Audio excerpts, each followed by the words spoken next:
Puji Tuhan, selamat malam. Kembali kita bergabung dengan Zoom kami dalam bedah buku Kitab Efesus. Sebelum kita mulai, mari kita bersatu dalam doa. Terima kasih Tuhan Yesus, terima kasih Kau sungguh sangat baik buat kami Tuhan. Kami bersyukur dan bersyukur untuk anugerah-Mu, penyertaan-Mu, cinta kasih-Mu, kesabaran-Mu buat kehidupan kami, hingga kami boleh ada terus menikmati anugerah-Mu. Terima kasih Tuhan, terima kasih kami menaikkan pujian syukur kami kepadamu Tuhan Yesus. Ampuni segala salah dosa kami dari setiap perkataan, pikiran, perbuatan kami Tuhan. Ampuni kami Tuhan Yesus. Tolong kami, jauhkan kami dari segala roh kesombongan dalam hidup kami, karena kami tahu tidak ada yang bisa kami banggakan dalam kehidupan kami. Karena kami boleh ada semua karena Engkau, semua karena anugerah-Mu yang melimpah Tuhan buat kehidupan kami. Kami bersyukur Tuhan.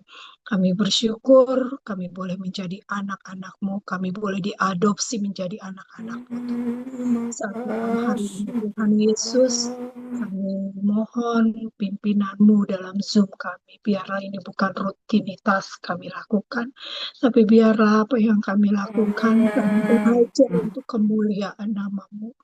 Berikan kami Tuhan roh pengertian, oh Tuhan, telinga yang boleh mendengar Tuhan Yesus, akal budi yang boleh dapat mengerti kebenaran firman-Mu.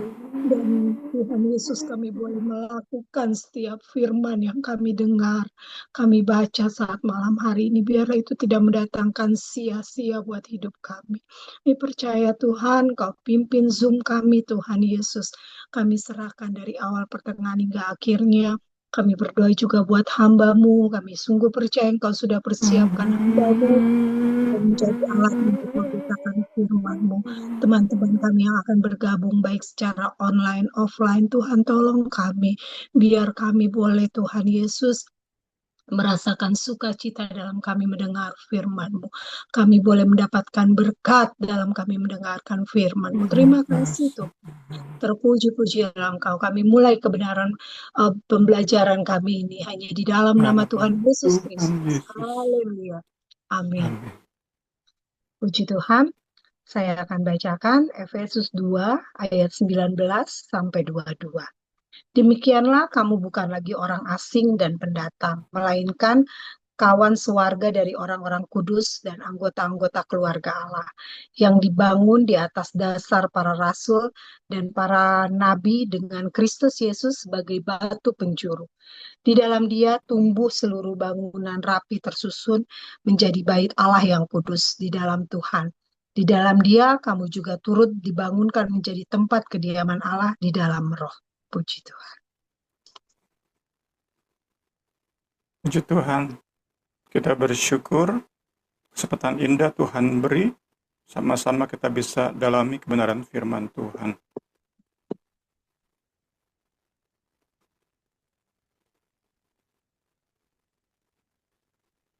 Kita lanjutkan pembahasan kita ayat 19 sampai 20 dari Efesus 2. Pokok bahasannya itu mencakup ayat 11 sampai 22. Jadi sembari kita lihat bahasan kita, bisa sambil kita baca kembali ayat 11 sampai 22. Puji Tuhan. Di ayat 19, Paulus menjelaskan hasil atau konsekuensi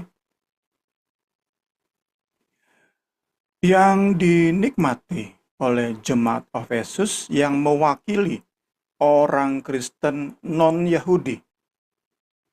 Hasil dari karya pendamaian Kristus yang dinikmati oleh orang Kristen non-Yahudi.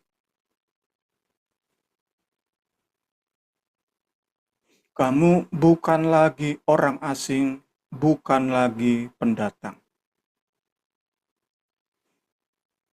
Jadi, Paulus ingin tunjuk pada kebenaran, pada fakta bahwa jemaat Efesus itu bukan hanya dibebaskan dari cara hidup yang lama, di mana mereka diperbudak oleh keinginan daging, pola hidup dunia, dan kepentingan iblis, bukan hanya dibebaskan dari hal-hal ini, tetapi mereka juga jemaat Efesus yang mewakili kekristenan non-Yahudi itu pun menjadi kawan sewarga. Bicara tentang kesetaraan dengan orang Kristen Yahudi. Ini bahasan di ayat 19. Paulus di sini menggunakan dua istilah. Pertama orang asing, kedua pendatang.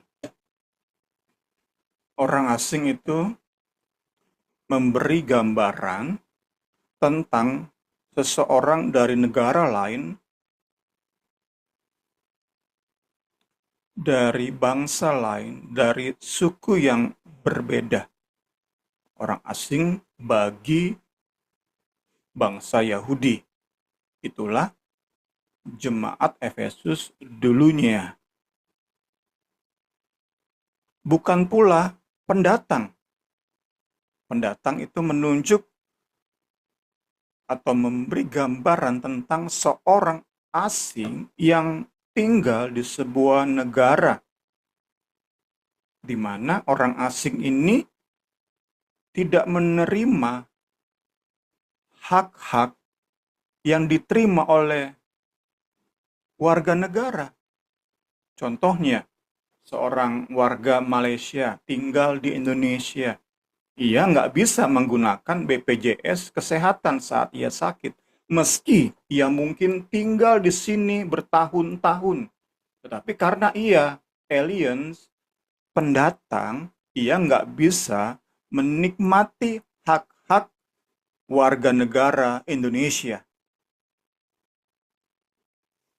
Nah, itu kan membawa kita kepada penjelasan Paulus supaya jemaat Efesus itu benar-benar ngerti bahwa saat mereka terima Yesus, maka mereka setara dengan orang-orang Kristen Yahudi. Benar-benar menerima hak-hak kerajaan surga. Karena itu dikatakan oleh Rasul Paulus, jemaat Efesus kawan sewarga, menunjuk kepada kesetaraan di dalam kewarganegaraan surga oleh karena Kristus. Baik Yahudi, non-Yahudi menjadi setara. Hak-hak warga negara surga itu benar-benar mereka nikmati. Seutuhnya mereka nikmati. Mereka bukan warga kelas 2.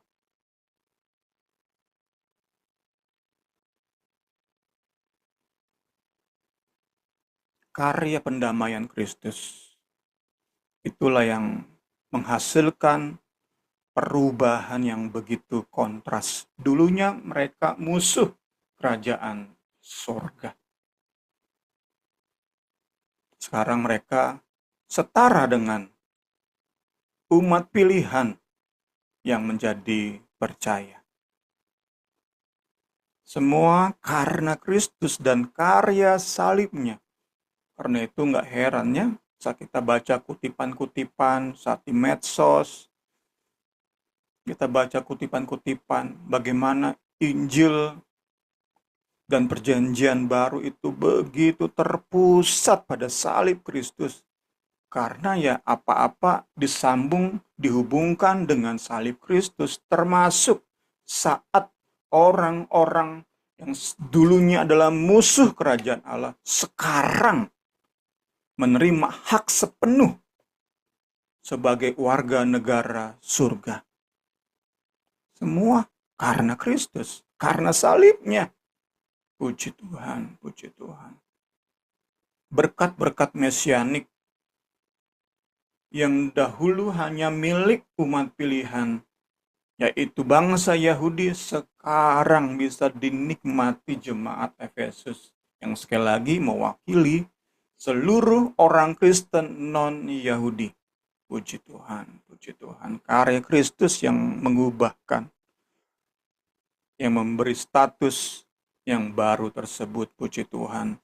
Itu membuat sebagai warga negara kerajaan surga, jemaat Efesus pun memiliki tempat tinggal di surga. Kita diingatkan pada janji Tuhan Yesus sendiri.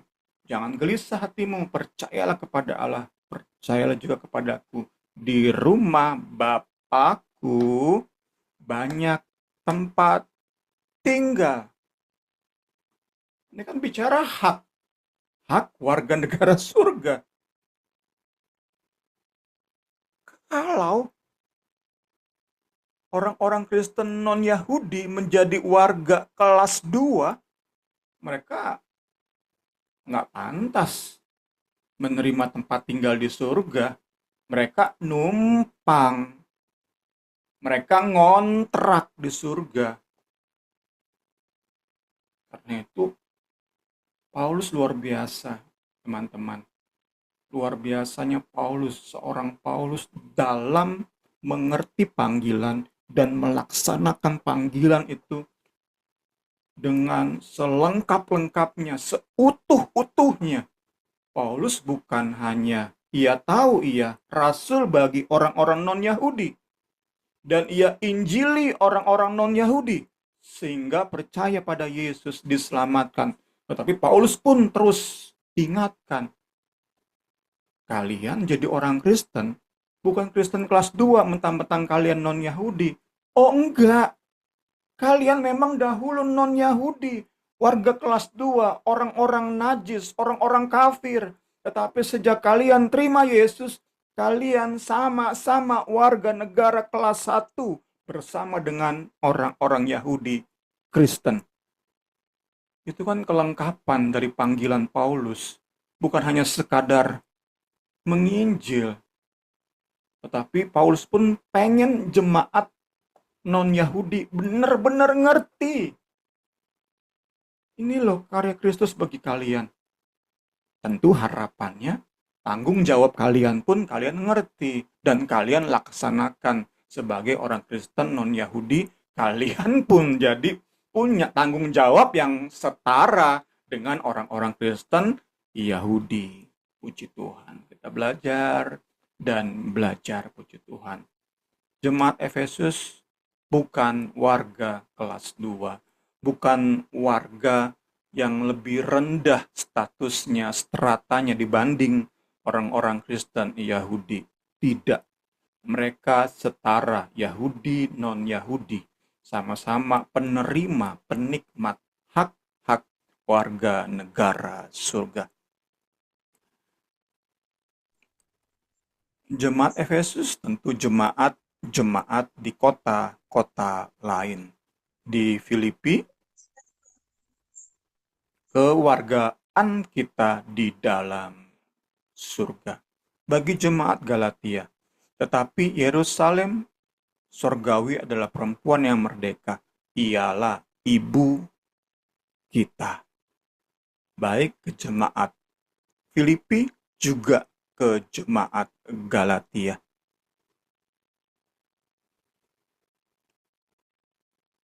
Kita lanjut, puji Tuhan.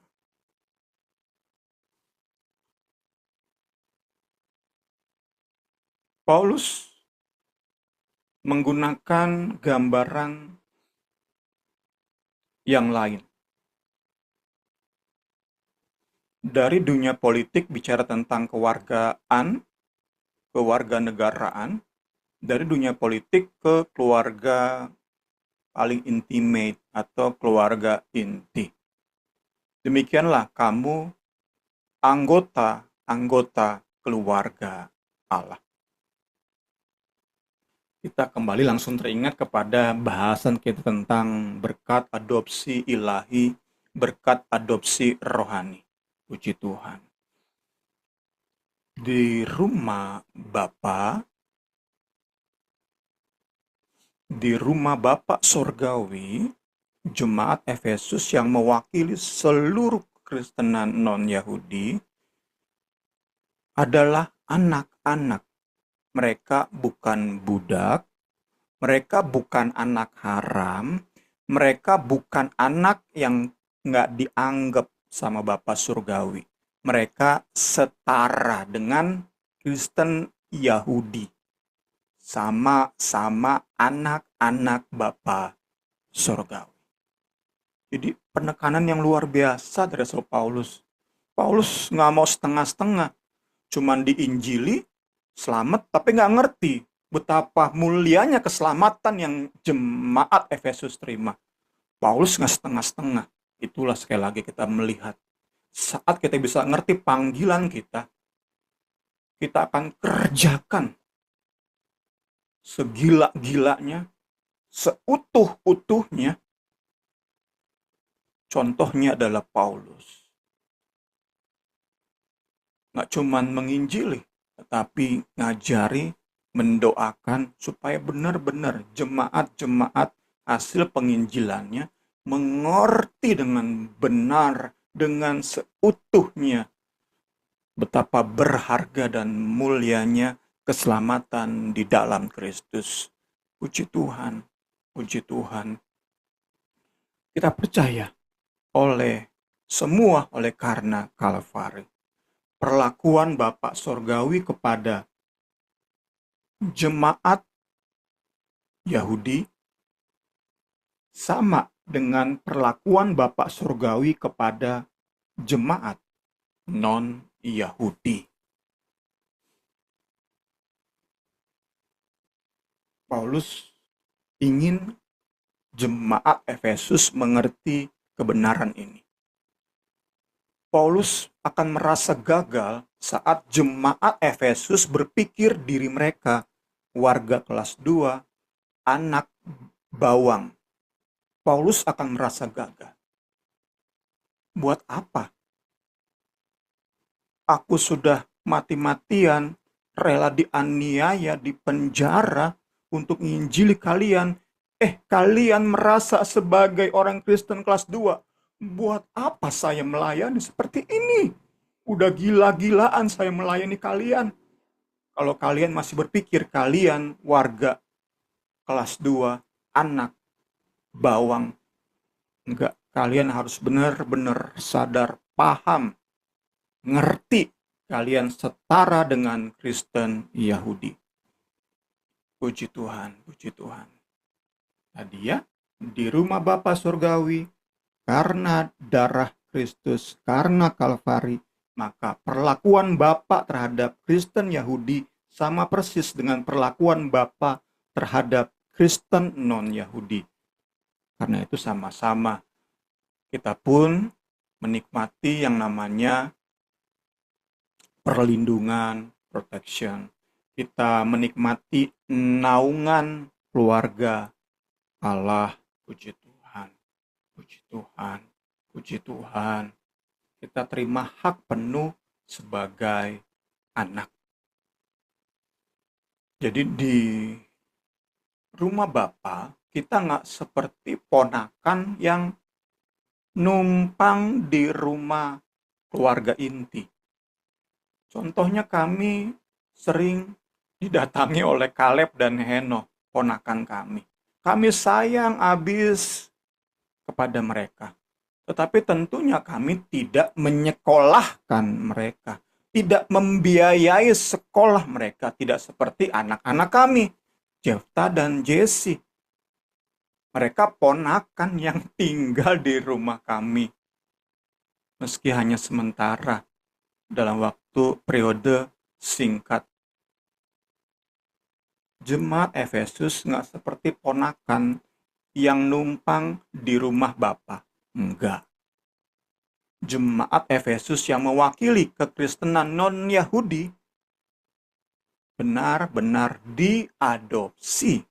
Terima sepenuh hak keluarga Allah. Puji Tuhan. Puji Tuhan, puji Tuhan. Tentu bahasan ini akan menunjuk atau mengajak kita semua yang diwakili oleh jemaat Efesus setelah sadar hak yang luar biasa yang kita terima.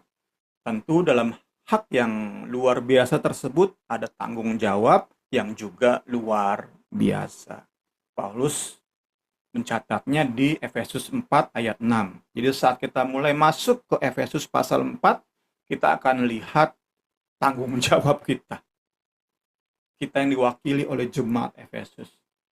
Kita punya tanggung jawab yang juga setara dengan Kristen Yahudi. Puji Tuhan. Puji Tuhan. Karena apa? Karena punya hak yang sama dengan umat pilihan Allah, kita punya rasa memiliki sense of belonging, kita punya kebanggaan, punya marga ilahi. Puji Tuhan, segala hormat kemuliaan bagi Kristus. Ayat 20. Kembali Paulus mengubah ilustrasi yang ia gunakan. Tadi keluargaan itu istilah politik, anak istilah keluarga intimate atau keluarga inti. Paulus masuk ke ilustrasi yang ketiga, ia menggunakan ilustrasi bangunan. Jemaat Efesus yang sekali lagi mewakili seluruh orang Kristen non-Yahudi.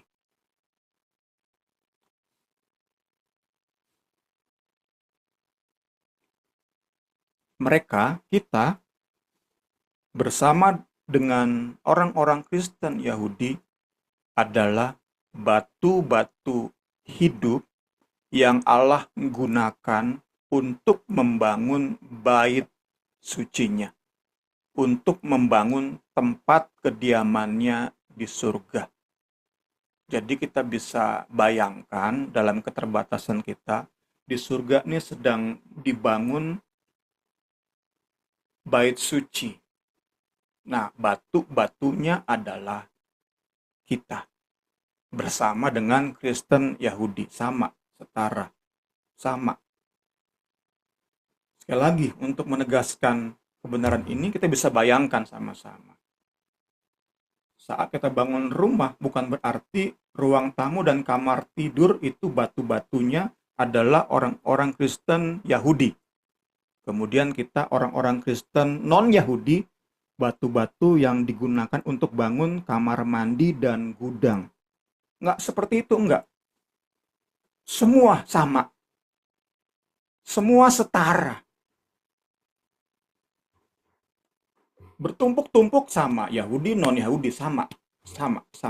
Setara persis. Bukan kita ini seperti batu-batu yang digunakan untuk bangun kloset, bangun kamar mandi yang kotor, dapur yang kotor. Enggak sama. Kita setara dengan Kristen Yahudi. Ini yang Paulus juga pakai untuk sekali lagi membuang asumsi liar yang membuat jemaat Efesus merasa sebagai orang Kristen kelas 2. Itu ingin Paulus singkirkan jauh-jauh. Puji Tuhan, puji Tuhan. Sama. Mereka sama-sama batu-batu hidup yang digunakan untuk membangun tempat kediaman Allah. Ini tentu bicara juga tentang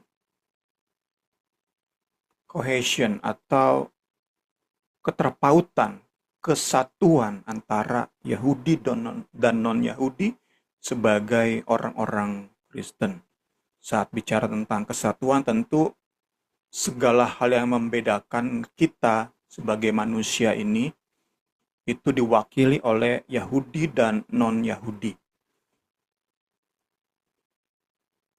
Karena itu akan sangat indah saat sebuah persekutuan, sebuah gereja, di dalamnya ada kelengkapan perbedaan. Perbedaan suku, perbedaan strata sosial ekonomi, perbedaan tingkat pendidikan, perbedaan yang kecil-kecil seperti hobi, seperti talenta, dan lain-lain sebagainya hadir di sebuah gereja. Itu sangat amat indah, puji Tuhan, puji Tuhan. Kita bersyukur buat kebenaran ini. Saya ingin lengkapi sedikit. Kemarin dengar khotbahnya Pendeta Esra Soru. Kita pun jangan merasa antipati atau langsung menghakimi saat kita dapati dalam bersinergi, dalam bekerja sama, orang-orang lahir baru itu akan lebih cocok dengan yang setipe. Itu kita jangan langsung merendahkan, menghakimi. Gambaran digunakan oleh Pendeta Esra Soru adalah lembu dan keledai itu jangan satu beban, jangan satu kuk. Ada tipe emang orang yang sangat misalnya rajin, teramat rajin. Disuruh kerjasama dengan orang yang santai, let it go. Ini akan kesulitan. Nah, kita yang terus bertumbuh dalam kebenaran, kita harus siap menerima kenyataan ini. Jangan langsung kita down. Jangan langsung kita putus asa. Oh, ternyata dalam gereja pun nggak bisa ya kerjasama dengan semua orang. Jangan seperti itu. Saat kita semakin dewasa, kita semakin bijak. Tuhan Yesus tolong kita. Pengalaman hidup saya pribadi dan istri mengajari kami. Oh, ternyata seperti ini. Oh, ternyata seperti ini. Kita memang didorong untuk bisa bekerja sama seerat mungkin. Tetapi dalam proyek-proyek tertentu, dalam kepanitiaan tertentu, ya kita harus juga bijak. Roh Kudus berikan kita kebijakan. Haleluya. Haleluya. Puji Tuhan. Alkitab itu lengkap banget. Beri kita hikmat. Segala hormat kemuliaan bagi Allah kita di dalam Kristus. Puji Tuhan, itu menyimpang sedikit saat kita masuk kepada susunan batu hidup yang benar-benar kohesif. Sehingga bisa sama-sama bertumbuh. Puji Tuhan, puji Tuhan.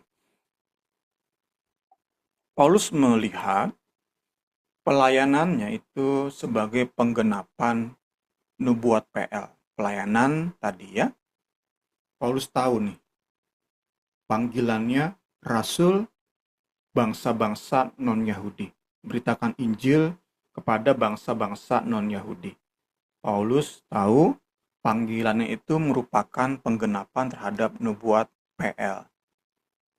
Akan terjadi pada hari-hari terakhir, gunung rumah Tuhan akan berdiri tegak, mengatasi gunung-gunung dan menjulang tinggi di atas bukit-bukit. Bangsa akan berduyun-duyun ke sana. Paulus lihat, oh ternyata pelayanan saya menggenapi ayat ini. Banyak suku bangsa akan pergi serta berkata, mari kita naik ke gunung Tuhan, ke rumah Allah Yakub, supaya ia mengajar kita tentang jalan-jalannya dan supaya kita berjalan menempuhnya. Sebab dari Sion akan keluar pengajaran dan firman Tuhan dari Yerusalem. Puji Tuhan. Kita lanjut dengan klausa masih di ayat 20 ya. Dibangun di atas dasar para rasul dan para nabi. Klausa ini cukup sulit untuk ditafsirkan. Ada perbedaan-perbedaan penafsiran.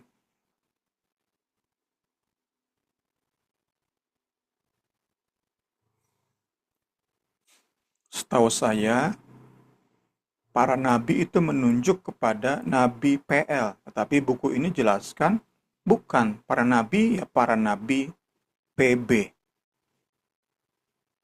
Dihubungkan dengan ayat berikut.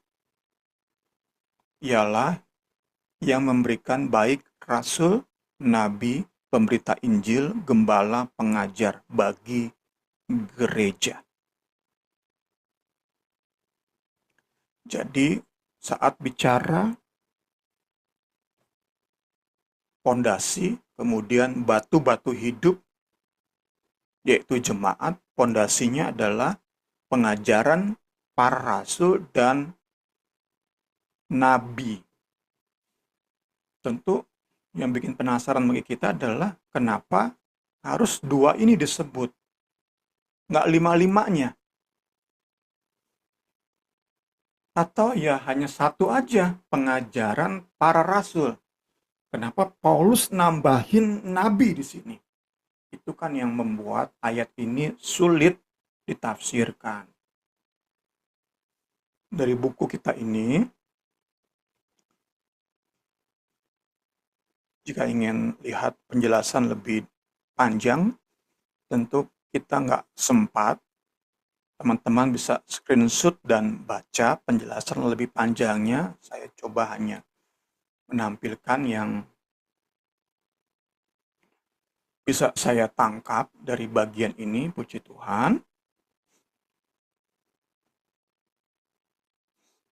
Tampaknya dua jabatan ini Paulus gunakan untuk menekankan poin bahwa Injil itu semata-mata pesan ilahi. Diwakili oleh rasul dan nabi. Dua-duanya ini bicara tentang pesan-pesan yang datang langsung dari Allah, dari Kristus. Kalau rasul tentu mudah ya, Kristus sendiri yang bicara kepada para rasul ini. Nah, kalau nabi kan itu bicara tentang suara yang mereka dengar langsung dari Roh Kudus, dari Allah. Karena itu menurut buku ini, pemilihan Paulus pengajaran rasul dan nabi adalah untuk menegaskan, menekankan bahwa Injil itu semata-mata sesungguhnya merupakan pesan ilahi, bukan karangan manusia, bukan hasil olah logis atau pemikiran manusia. Puji Tuhan. Karena itu implikasinya adalah pemberita Injil, gembala dan pengajar atau guru ini sesungguhnya merupakan perpanjangan dari rasul dan nabi. Itu tentu mengingatkan kepada kita, khususnya gembala, pengajar, dan penginjil, jangan tergila-gila ingin hal-hal yang baru. Kita udah punya pengajaran rasul dan nabi di Alkitab ini. Nggak usah tergila-gila minta-minta berdoa-doa puasa 3 hari 3 malam untuk hal-hal yang baru. Kita udah punya ini, Alkitab. Khususnya gembala dan guru. Tinggal sampaikan aja. Jangan kita pengen seperti rasul. Jangan. Itu implikasi dari apa yang Paulus sampaikan di sini. Puji Tuhan. Kita lanjut, puji Tuhan. Kristus sebagai batu penjuru. Klausa berikutnya kita lihat adalah Kristus sebagai batu penjuru. Di sini Paulus sedang menunjuk pada keunikan Kristus dalam posisi dan fungsinya di dalam pembangunan bait Allah sorgawi. Batu penjuru menunjuk batu yang menjadi awal dari segala pembangunan. Puji Tuhan. Semua diawali oleh Kristus. Batu penjuru kemudian dilanjutkan oleh para rasul dan para nabi, pengajaran mereka jadi batu-batu pondasi, baru di atas pondasi ini batu demi batu dibangun, termasuk tadi pemberita Injil, gembala, dan guru. Itu gambaran yang sederhana. Kiranya kita bisa mengerti. Kita jangan, terutama umat Kristen kekinian, pendeta kekinian, janganlah sok-sok jadi pondasi. Udah bersyukur kita jadi batu-batu hidup, masih pengen jadi pondasi. Kadang-kadang orang-orang Kristen zaman now nih nggak pernah puas. Kita udah bersyukur banget oleh karya Kalvari kita jadi batu-batu hidup yang setara dengan Kristen Yahudi. Itu udah bersyukur banget. Kenapa sih banyak pemimpin Kristen zaman now tuh pengen jadi pondasi? Ada hal-hal baru, pewahyuan baru. Tuhan Yesus tolong kita. Inilah kita pentingnya belajar. Kita mengerti benar betapa berharganya keselamatan yang Yesus kerjakan bagi kita.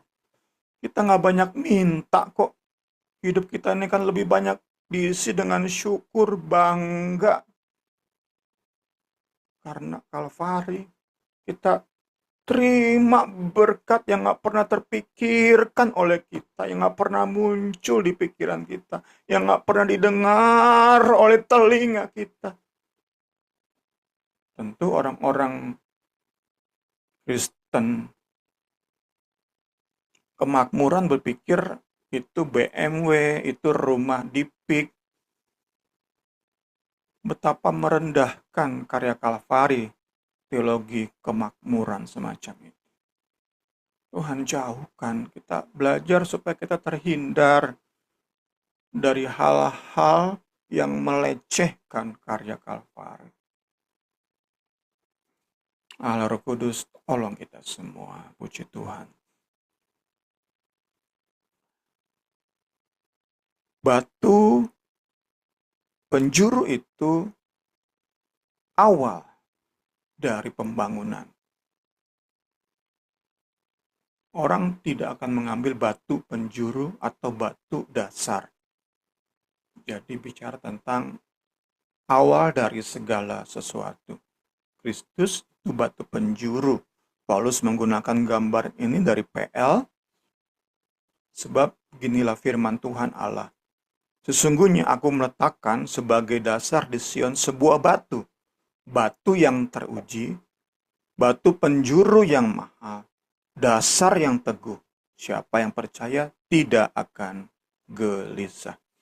Jadi kita kembali sama-sama sambil membayangkan di surga sedang dibangun bait Allah, tempat kediaman Allah, dan yang jelas batu penjuru udah beres, pondasi udah beres. Itu gambaran kita. Udah cukup lah orang-orang Kristen zaman sekarang pengen jadi pondasi, itu udah cukup lah. Udah berhentilah. Di surga kita bisa bayangkan batu penjuru dan pondasi udah beres. Nah, sekarang tinggal batu hidup kita semua nih, kekristenan, sampai nanti Tuhan Yesus datang kembali, batu-batu hidup yang terus disusun. Puji Tuhan. Itu gambaran yang kita bisa sama-sama banggakan. Kita bisa ikut ambil bagian di dalam pembangunan tersebut oleh karena karya Kalvari. Puji Tuhan, puji Tuhan. Dan kita lihat selanjutnya, batu penjuru itu selain menentukan posisi di mana sebuah bangunan dibangun, kan batu penjuru bait Allah itu adanya di surga. Ya berarti bait Allah di surga, pondasi di surga. Kita batu-batu hidup sedang dibangun di surga. Itu pertama, bicara tentang posisi. Batu penjuru untuk bangun misalnya sebuah rumah di Depok. Ya berarti Pondasinya di Depok, batu-batu batanya di Depok. Ya karena batu penjurunya di Depok. Nggak mungkin kan sebuah batu dari sebuah rumah taruh di Depok, ditanam di Depok, disemen di Depok, pondasinya di Bogor, kan nggak mungkin. Jadi pertama tentang posisi, kedua tentang kualitas material. Batu penjuru Yesus itu kualitasnya adalah teruji, mahal, teguh. Itulah kualitas pondasi para rasul, teruji kan? Teguh dan tentu mahal. Para nabi yang menjadi pondasi dari bait Allah itu yang sedang dibangun di surga. Yesus sebagai batu penjuru menentukan kualitas dari keseluruhan bangunan. Tentu kita pun akan nanti terbukti menjadi batu yang teruji, batu yang mahal, dan batu hidup yang teguh. Puji Tuhan. Puji Tuhan. Segala hormat, kemuliaan bagi Tuhan. Kita lihat selanjutnya pendahuluan ayat 21-22. Dua ayat ini menyimpulkan pokok pemikiran yang Paulus sampaikan di ayat 11 sampai 22. Dua ayat ini 21, 22 terpusat pada Kristus sebagai cornerstone, batu penjuru. Sambil kita lihat ayat 21. Di dalam Kristus sebagai batu penjuru, tumbuh seluruh bangunan rapih tersusun menjadi bait Allah yang kudus. Jadi di ayat 21 ini dalam menyimpulkan ayat 11 sampai 22, Paulus mengajak jemaat Efesus menyelami signifikansi Kristus dalam menyatukan, membuat utuh, dan dalam kemajuan, growth atau pertumbuhan atau progres dari pembangunan bait Allah. Kristus yang menjadi penentu keutuhan bangunan tersebut dan growth-nya atau progresnya. Yang menentukan adalah Kristus. Itu ayat 21. Ayat 22, di dalam Kristus sebagai batu penjuru jemaat Efesus. Paulus menunjuk jemaat Efesus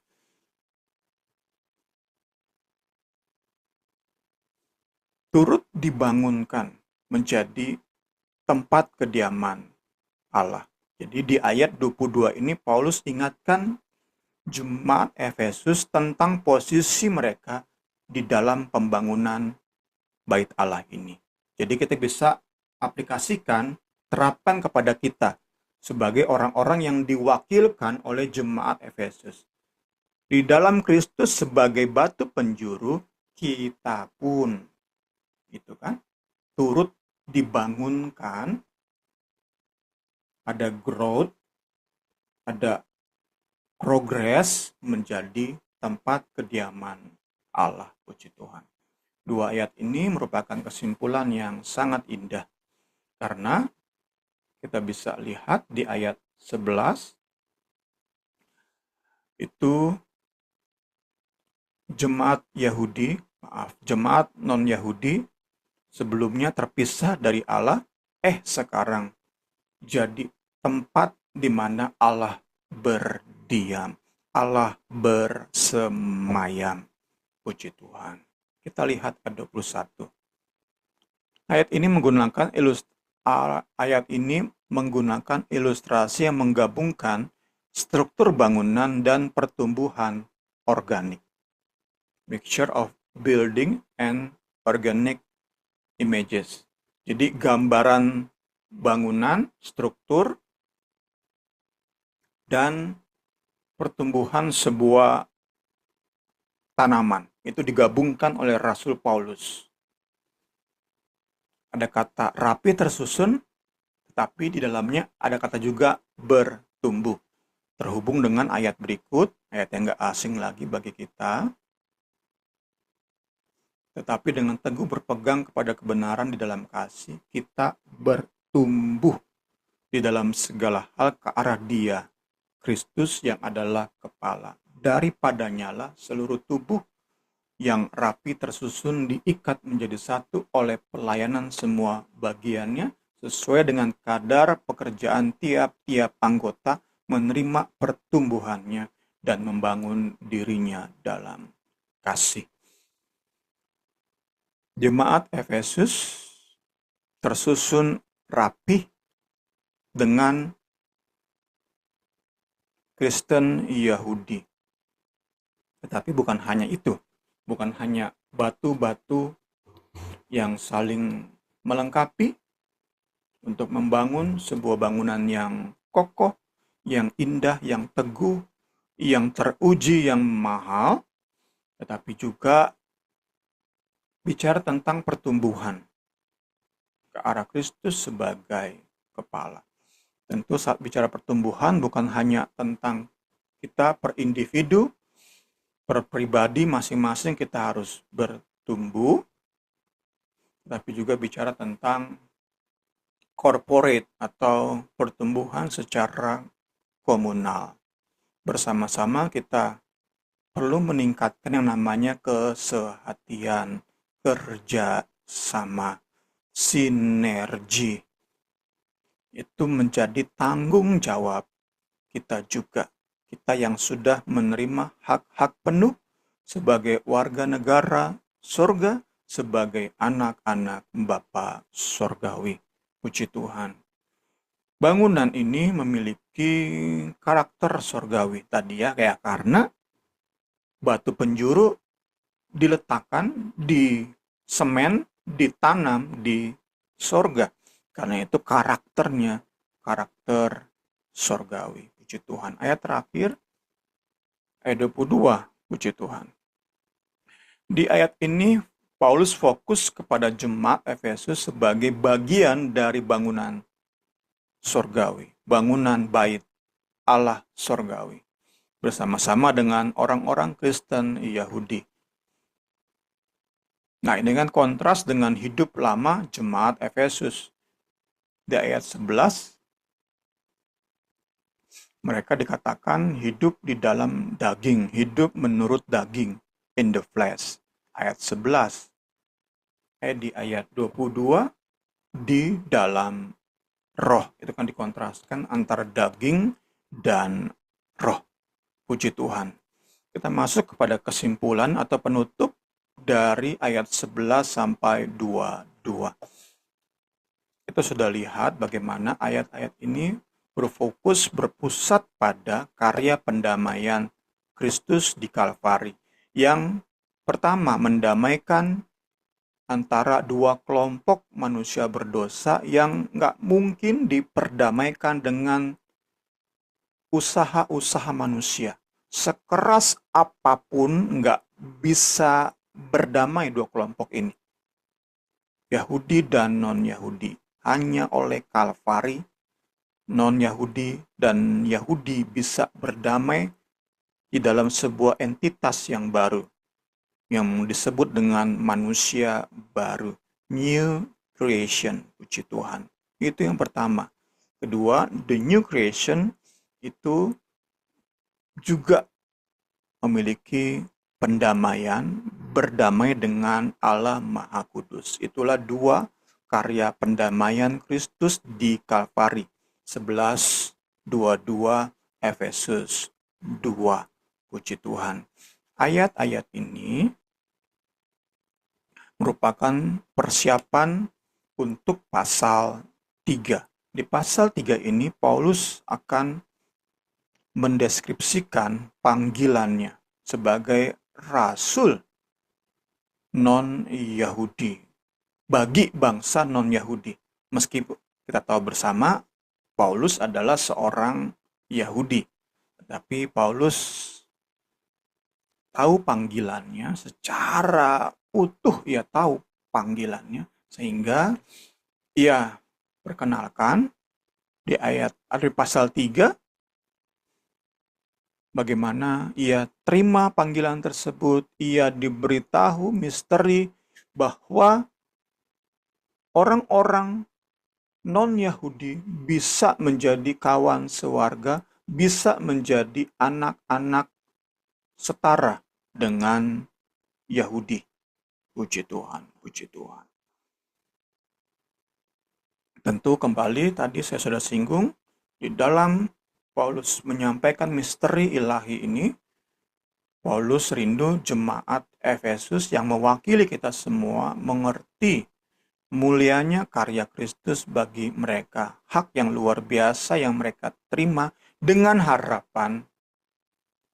Mulai di ayat 14 sampai 19 dari Efesus 3, Paulus harap banget mereka bisa menyelami karya Kristus. Puji Tuhan. Cinta Kristus. Puji Tuhan. Sehingga khususnya di ayat 4, mereka menjalankan tanggung jawab mereka sebagai anak Bapa, sebagai warga negara surga, sebagai batu-batu hidup dengan cinta. Itu harapan Rasul Paulus. Bukan karena nggak enak hati, bukan karena alasan-alasan lainnya, keterpaksaan dan lain-lain sebagainya, atau ada ingin dan ingin lagi karena kurang puas. Oh enggak. Paulus rindu mereka bisa menyelami, mengerti betapa tinggi, dalam, lebar dan luasnya kasih Kristus, sehingga mulai pasal 4 sampai 6 ada nasihat, ada perintah, ada larangan, mereka lakukan, taati semua dengan cinta di dalam kepuasan cinta tersebut. Bukan karena terus ingin karena belum puas, tetapi karena sudah dipuaskan. Bisa lakukan semua yang Paulus tulis di pasal 4 sampai 6 dengan syukur, dengan penyembahan, dengan pujian, dengan cinta. Segala hormat kemuliaan bagi Kristus. Saya kembalikan kepada Ibu Rini. Puji Tuhan, firman Tuhan yang begitu indah saat malam hari ini, biar kita sebagai anak-anak Tuhan, kita boleh mengerti, kita boleh menjalankan menjadi anak-anak Tuhan yang bisa menyelami tinggi dan dalamnya kasih Kristus dalam kehidupan kita. Puji Tuhan, selamat malam Pak Guru, selamat malam Niar. Mungkin ada tambahan atau pertanyaan dalam pembahasan kita malam ini, boleh? Mungkin dari Niar dulu.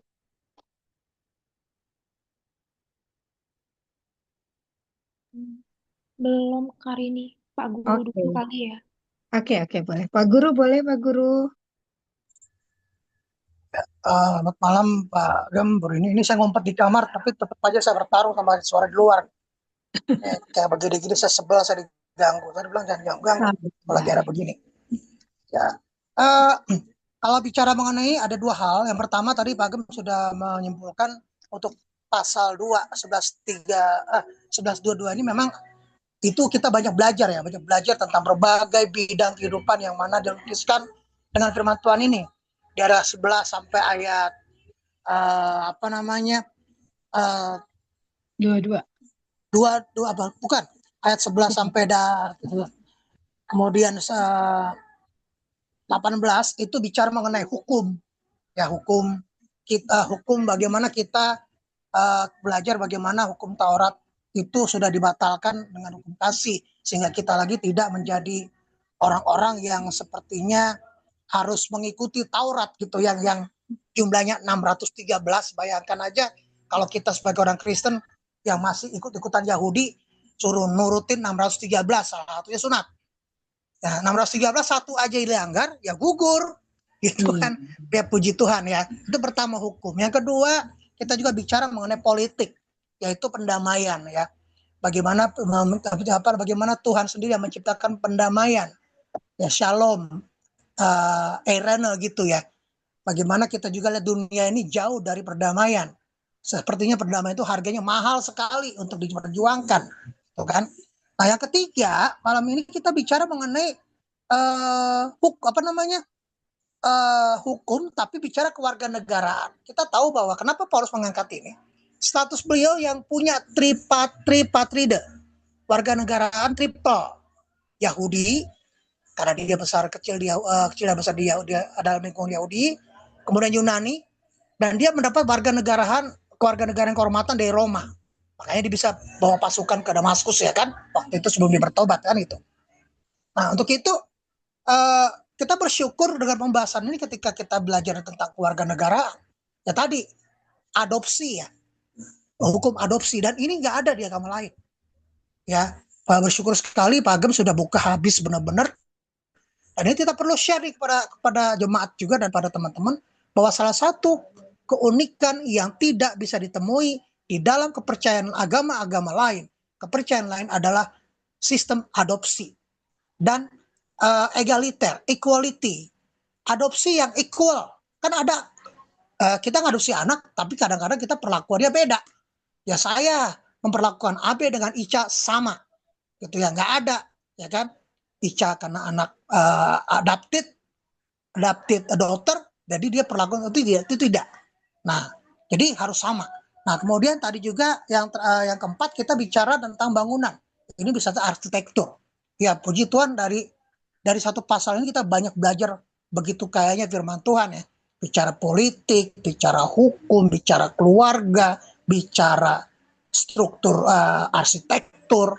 Jadi benar-benar kita berani menyatakan dengan lantang bahwa Alkitab ini the whole well equipped, dipakai semua sisi kehidupan itu benar-benar luar biasa di dalam Rasul Paulus. Nah, khusus untuk di ini saya mau tekankan di ayat yang ke-20, 19-20, ya benar ya, artinya bahwa kita ini refleksi kita ini, firman Tuhan mengatakan bahwa kita ini bukan warga kelas 2, itu kan ya, kita warga surgawi yang semua kita equal, sama di mata Tuhan. Namun pada prakteknya dalam perjalanan sejarah kita masih melihat juga perjalanan sejarah gereja, ada kelompok imam, ada kelompok jelata, makanya reformasi, kemudian Martin Luther King memperjuangkan warna kulit. Orang ke gereja itu kalau bukan kulit putih itu nggak bisa duduk di tempat yang mestinya, ya kan? Kemudian juga apartheid di Afrika Selatan, yang ironisnya adalah memperjuangkan bagaimana kesetaraan, yang mana Afrika Selatan waktu itu justru mayoritas adalah Protestan, Reform Belanda. Itu Nelson Mandela bagaimana memperjuangkan itu. Dan kita juga rasakan di Indonesia kan buktinya kan, bahwa kewarganegaraan ini kita jadi jauh, seolah-olah yaitu mayoritas minoritas. Kita rasakan, padahal undang-undang kita menyatakan demikian. Tidak demikian, bahwa artinya kita sama di mata hukum. Nah, tapi dalam malam kali ini kita diingatkan kembali bahwa di mata Tuhan kita sama, siapapun kita adalah sama secara hukum. Di mata Tuhan kita sama secara kasih dan anugerah, sama di mata Tuhan. Nah, yang terakhir tentang bangunan, ya ini bagus sekali memang. Nah ini nih, dan ini betul, saya setuju dengan Pak Gem. Sekali-kali kita harus benar-benar dalam bagian ini fokus, atau kita berani harus benar-benar Christ center, pusatnya di Kristus. Ibarat kalau ya kayak kemarin di IKN ada peresmian Basilika, kemudian ada peletakan batu pertama. Apapun pelayanan kita, apapun gereja, apapun persekutuan, peletakan batu pertama cornerstone itu adalah Kristus, bukan yang lain, bukan gembala sidang, bukan tokoh yang dapat wahyu baru, bukan apapun yang punya tanda petik karunia-karunia ilahi yang spektakuler, bukan seperti itu. Tapi Kristus. Nah, ini masalahnya, betul, Pak Agem mengatakan. Makin ke sini kita lihat makin bahaya juga kan. Kita harus benar-benar strict. Whatever your church, gitu, apapun gereja Anda, apapun doktrin Anda, teologi Anda, sekali Anda tetap berpijak pada Kristus, ayo kita berkawan. Tapi ketika kita tidak lagi mengatakan Yesus Kristus adalah Tuhan, Yesus Kristus adalah juru selamat, Yesus Kristus satu-satunya ke surga, Yesus Kristus adalah jalan satu-satunya harapan kita, dan dia adalah berkuasa surga, bumi, dan di bawah bumi. Nah, kalau itu digoyang sedikit saja, ya berarti ya ternyata bangunan kita ini nggak bagus dong. Makanya di situ katakan defeated ya, fitted by. Setelannya nggak bagus. Bayangkan aja kan banyak kan gedung-gedung yang roboh ya. Kenapa bisa terjadi kebanyakan gedung roboh? Ya kan, kena gempa dikit roboh. Karena memang dasar bangunannya nggak kuat. Bayangkan kalau persekutuan kita, pelayanan kita, cornerstone-nya nggak kuat, waduh kacau banget, pasti rubuh, benar-benar rubuh. Ya kan? Demikian juga ini benar-benar kita harus benar-benar menjadikan Kristus benar-benar sebagai segala-galanya dalam hidup kita. Dia adalah batu penjuru kita, dia adalah ya everything lah, everything buat kita. Mau kita melayani mau kita hidup dimanapun, bekerja dan sebagainya. Jesus Christ is our cornerstone. Dia adalah batu penjuru kita, dia pengharapan kita. Dan dari situ apa yang kita melakukan? Pekerjaan kah? Pelayanan kah? Pergaulan kah? Atau apapun, kita pasti tersusun rapi. Apalagi kita percaya Roh Kudus yang dari Yesus sendiri, Roh Tuhan Yesus sendiri akan membimbing kita untuk kita menjadi sebuah bangunan yang tersusun rapi, sehingga ketika Kristus datang, bangunan itu sudah selesai dan kita bisa menikmati sebagai keluarga kerajaan Allah yang kudus di kota kudus Tuhan. Tuhan Yesus berkati. Makasih Bu Rini.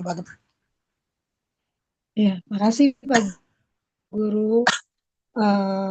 Mungkin Niar sudah ada atau belum? Ya, makasih Bung untuk penjelasannya. Makasih banyak informasi sih sebenarnya. Cuman yang saya dapat dari pelajaran tuh yang paling paling masuk itu sebenarnya itu tentang kita sebagai orang asing atau pendatang di muka bumi ini. Jadi itu selalu mengingatkan saya pribadi bahwasanya kita tuh punya rumah gitu loh. Eh, Pada saat kita nanti berkumpul sama Tuhan Yesus gitu. Dan di sini kita tuh seperti imigran-imigran gitu. Jadi kalau saya sendiri sih ngebayangin eh, saya tinggal pernah di 3 negara termasuk di Indonesia di mana di sana pun tuh menjadi pendatang itu nggak enak gitu. Kalau seperti Bung Semi tadi bilang ada sense of belonging yang harus kita pergumulkan dan itu memang eh, apa sih em, dalam konteks research migration itu sense of belonging itu menjadi sebuah pergumulan-pergumulan. Setiap orang tuh pengen bermigrasi kemana, kemana, kemana, tetapi itu ternyata nggak menemukan gitu loh sense of belonging itu. Kalau refleksi pribadi saya sendiri, pada saat Desember saya ke Australia tuh saya merasa, oh saya senang sama tempat ini, budayanya senang, saya suka alamnya. Tapi memang ada sesuatu yang kurang ketika saya ngelihat banyak orang gitu. Tapi di situ saya diingatkan memang Niar nggak ada tempat yang sempurna kecuali ketika kita sudah nggak ada di bumi ini. Jadi bumi ini nggak akan pernah jadi tempat kamu yang sempurna kemanapun kamu mencari tempat gitu. Tetapi kita tuh di sini memang pendatang gitu. Nah, maka dari itu bagaimana kita sebagai pendatang tuh juga menjadi contoh teladan gitu, menjadi contoh teladan bagi orang-orang dan sebagai pendatang pun kita tuh nggak nggak nggak sia-sia. Maksudnya itu pasti ada tujuannya kenapa Tuhan itu meletakkan kita di sini dan di sana. Kalau saya baca dari kejadian misalnya di Perjanjian Lama itu pun konsep pendatang, konsep bermigrasi itu tuh selalu selalu ada gitu. Abraham ke tanah ini dan itu. Misalnya siapa ya paling Yusuf dibawa ke Mesir ke sini. Jadi ternyata orang-orang itu juga bermigrasi, terus mereka tuh pergi ke satu tempat ke tempat lainnya. Eh, jadi memang benar kata Pak Guru tadi, kenapa Paulus tuh mengangkat ayat ini karena untuk membiarkan kita mengenal bahwasannya itu Tuhan Yesus itu membawa kita menjadi warga di kerajaan Allah pada nantinya gitu. Ketika kita itu dan kita bukan lagi orang asing atau pendatang lagi di muka bumi ini. Paling itu aja sih, Bung. Makasih. Oke, makasih Niar, makasih Pak Guru untuk malam hari ini. Biarlah pembelajaran kita malam ini boleh menjadi pegangan hidup kita, biar kita itu dapat bisa berbuah-buah dalam kehidupan kita sehari-hari. Kita akan tutup ibadah Zoom kita saat malam hari ini. Nanti saya minta Pak Guru yang berdoa. Boleh Pak Guru? Ya, baik, mari kita berdoa. Tuhan Yesus, terima kasih malam hari ini kami sudah diperkaya dan juga dibangun atas firman Tuhan. Bagaimana kami belajar Tuhan bahwa kami semua yang sudah ditebus dan sudah adopsi menjadi anak-anak-Mu Tuhan, boleh menikmati berkat-berkat rohani dalam surga. Kami juga dipakai oleh Tuhan menjadi rekas kerja Allah. Kami juga dibangunkan akan pengajaran yang bersandarkan pada Kristus. Pengharapan kami tidak pernah hilang. Pengharapan kami selalu dan selalu ya dan amin dalam Engkau Tuhan. Dan biar Tuhan dalam hidup kami ini, apapun tantangan kami hadapi, apapun dunia yang saat ini kami hadapi terjadi Tuhan, yang begitu luar biasa menakutkan Bapa. Kami percaya Engkau yang adalah batu penjuru untuk kami. Engkau adalah pengharapan terbesar hidup kami. Engkau adalah our hiding place. Tempat di mana kami berlindung Tuhan. Tempat kami di mana kami bisa membangun diri kami. Menjadi bangunan-bangunan, menjadi batu-batu hidup. Yang mana kami bisa berkarya untuk keluarga kami. Untuk pekerjaan kami. Untuk lingkungan kami. Dan biarlah kami sekali lagi hanya satu tujuan kami Tuhan, yaitu Soli Deo Gloria, bagaimana Tuhan dipemuliakan. Tuhan, sekali lagi di dalam waktu-waktu yang sisa di akhir zaman ini Tuhan, kami tidak tahu kapan Kau datang, kami tidak tahu kapan Kau akan menyempurnakan bangunan-bangunan ini Tuhan. Hanya Engkau yang punya kedaulatan itu Tuhan, dan biarlah kami terus bekerja, terus berkarya di dalam hari yang masih siang ini Tuhan. Kami terus membangun batu-batu hidup kami Tuhan, dalam apapun yang Tuhan percayakan pada kami. Terima kasih Tuhan, biarlah untuk pembahasan firman Tuhan ini bukan hanya kami sekedar mendapat pengetahuan belaka Bapak, tapi seperti kami juga rindukan, kami bisa menerapkannya, kami juga memperkokoh iman kami semakin yakin di dalam Kau Tuhan Yesus, bahwa Engkau satu-satunya terbaik buat kami dalam kehidupan kami. Terima kasih Tuhan, terima kasih sebentar kami istirahat, Kau berkati Bung Sam, dan juga Bu Rini, Kak Yuniar, semua kami yang sudah terlibat dalam malam hari ini. Kami berdoa juga untuk persekutuan kami, semua jemaat, pelayan, kami serahkan dalam tangan Tuhan. Terima kasih Tuhan, kami berdoa bersyukur dalam nama Tuhan Yesus. Haleluya. Amin.